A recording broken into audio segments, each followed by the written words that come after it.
تو میں نے آپ سے میرا سوال صرف یہ ہے، ہم دنیا داری میں رہتے ہوئے نا جب ہمارا کوئی دوست عزیز رشتہ دار بہت ہو جاتا ہے تو اس کے لیے دعائیں کرتے ہیں،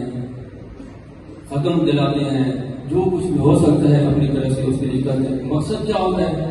کہ اللہ تبارک و تعالیٰ اس کی قبر کی منت کو آسان فرمائے۔ تو جب اللہ کے رسول علیہ السلام نے ہمیں یہ بتا دیا ہے، خوشخبری دے دی ہے کہ آپ اگر سورت ملک کی، وہ سورت ملک ہے، اگر آپ سورت ملک کی تلاوت کریں گے تو آپ کو کسی کی محتاجی کی وہ جو ہے نا ضرورت ہی نہیں ہوگی۔ یہ قرآن اللہ ہمارا کا، یہ سورت اللہ تبارک و تعالیٰ کی قبر میں آپ کی سفارش کریں گے۔ تو نصرت کو حضور علیہ السلام نے بتا دیا ہے، ہم خود ہی اسے دور ہیں۔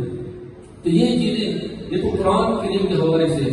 ہم دنیا داری کے اندر اگر کسی آدمی کے کوئی 10 15 20 40 50 آدمی کسی مقدمے میں گرفتار ہو جائے اور ان کو کوئی آدمی کوئی 5 10 8 10 بندوں کو پتہ کوئی رہا کروا لے، ضمانت کروا لے، جیل سے نکلوا لے، تو وہ بندے جو جیل میں بند تھے، جیل سے نکل آئے ہیں، وہ اس بندے کے کتنے مسئول ہوں گے؟ وہ کہیں کہ بھائی تیرا ساڑھے بڑا احسان ہے، تو ساڑھے اوکھے میرے کام ہے، ساڑھیاں نسلیں بھی تیریاں نوکر کے تابعدار ہیں،